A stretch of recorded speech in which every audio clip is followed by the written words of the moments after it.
হাতে মাখা ফার্মের মুরগি কাঁচামরিচ দিয়ে রান্নার রেসিপিটা অবশ্যই তোমাদের কাছে ভালো লাগবে। খুবই অল্প উপকরণে এই রেসিপিটা তৈরি করেছি। এই রেসিপিটা আমাদের কাছে খুবই ভালো লেগেছে, এজন্য আমি তোমাদের মাঝে শেয়ার করলাম। আসসালামু আলাইকুম বন্ধুরা, কেমন আছো? আলহামদুলিল্লাহ আমি ভালো আছি। তোমরা হয়তো আল্লাহ পাকের অশেষ রহমতে ভালো আছো। আমি আজকে ফার্মের মুরগি হাতে মাখিয়ে রান্না করেছি। আমার এই রেসিপিটা তোমাদের কাছে যদি ভালো লেগে থাকে তাহলে অবশ্যই কমেন্টের মাধ্যমে জানাবে। ফার্মের মুরগি রান্নার রেসিপিটা যারা নতুন রাঁধুনি আছো তারাও খুব সহজে তৈরি করে নিতে পারবে। এখানে আমি আজকে তৈরি করব ফার্মের মুরগি হাতে মাখিয়ে রান্না করব।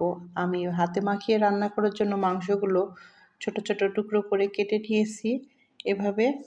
এরপরে আমি আস্ত রসুন নিয়েছি কিছু। এরপরে আমি এখানে নিয়েছি পেঁয়াজ বাটা, কাঁচামরিচ বাটা, আদা বাটা, জিরা বাটা। এরপরে আমি এখানে দিয়ে নেব পরিমাণ মতো লবণ। এরপর আমি এখানে ব্যবহার করব হলুদের গুঁড়া। আমার এই রেসিপির এ পর্যন্ত যারা চলে এসেছো একটি লাইক দিতে ভুলে গিয়েছো, একটি লাইক দিয়ে ভিডিওর সঙ্গেই থাকবে। আমি হলুদ গুঁড়াটা এখানে দিয়ে নিয়েছি। এরপরে আমি এখানে দিয়ে নেব তেজপাতা, দারচিনি, এলাচ, 2 রকম গোলমরিচ। এরপরে আমি এখানে দিয়ে নেব সরিষার তেল। এখানে আমি 2 রকম তেলই ব্যবহার করব। সরিষার তেলটা দিয়ে নিয়েছি। এরপরে আমি সাদা তেলটা দিয়ে নিচ্ছি। দিয়ে আমি হাতের সাহায্যে মাখিয়ে নিব ফার্মের মুরগিটা। এখানে আমি কোনো রকম শুকনা মরিচ ব্যবহার করব না। আমি কাঁচা মরিচটা দিয়ে ফার্মের মুরগিটা আজকে রান্না করব। আমি হাতের সাহায্যে সবগুলো মশলার সঙ্গে মাংসটা সুন্দর করে মাখিয়ে নিচ্ছি। মাখানোর পরে আমি এখানে আমি ফার্মের মুরগিটা আধা ঘন্টার জন্য মাখিয়ে রেখেছিলাম। এরপরে আমি ফিরে এসেছি। মাংসটা আমি এখন রান্না করে নেব। এখানে ফার্মের মুরগিটা মাখানো কমপ্লিট। এরপরে আমি আধা ঘন্টার জন্য রেস্টে রেখে দেব, মাংসটার স্বাদ যেন দ্বিগুণ আরও বেড়ে যায়। এখানে আমি মাংসটা ঢেকে দিয়েছিলাম, মাংস থেকে অনেকটা পানি ছেড়ে এসছে। এরপরে আমি মাংসটা এই পানিটা দিয়ে সুন্দর করে কষিয়ে নিব। এই মাংস রেসিপিটা একবার হলো বাসায় ট্রাই করে দেখবে, এতটা টেস্ট বলে বোঝানো যাবে না।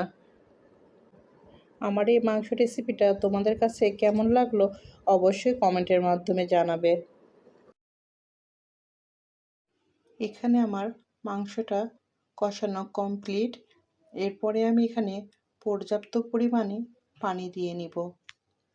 আমার এই রেসিপিটা যে যেখান থেকে দেখছো তাদেরকে অসংখ্য অসংখ্য ধন্যবাদ, অনেক ভালোবাসা তোমাদের জন্য।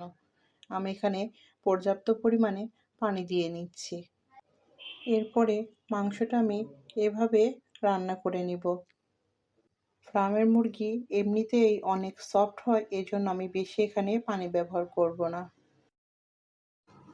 এখানে আমার মাংসটা রান্না কমপ্লিট। এরপরে আমি এখানে জিরা গরম মশলার ভাজা গুঁড়াটা দিয়ে নেব। আমার এই রেসিপিটা তোমাদের কাছে যদি ভালো লেগে থাকে আমার চ্যানেলটি সাবস্ক্রাইব করে আমার পাশেই থেকে যেতে পারো। আর যদি খুব বেশি ভালো লেগে যায় ফ্যামিলির সঙ্গে শেয়ার করতে পারো। হাতে মাখানো ফার্মের মুরগিটা একবার হলো বাসায় ট্রাই করে দেখো, ছোট থেকে বড় সবাই পছন্দ করবে এই রেসিপিটা। এই রেসিপিটা একবার তৈরি করলে এই স্বাদ কখনোই ভুলতে পারবে না। এই রেসিপিটা চাইলে তোমরা রুটি পরোটার সঙ্গেও খেতে পারো, আর ভাতের সাথে তো কোনো তুলনাই হবে না। এখানে আমার ফার্মের মুরগিটা রান্না কমপ্লিট। আমি পরিবেশন পাত্রে তুলে নিচ্ছি। মাংসের ফ্লেভারটা এত সুন্দর বের হচ্ছে, কি আর বলবো। কালারটাও মাশাআল্লাহ অনেক সুন্দর হয়েছে। আমার এই রেসিপিটা যে যেখান থেকে দেখছো তোমাদেরকে অসংখ্য অসংখ্য ধন্যবাদ, অনেক ভালোবাসা রইল তোমাদের জন্য। আল্লাহ হাফেজ। আসসালামু আলাইকুম।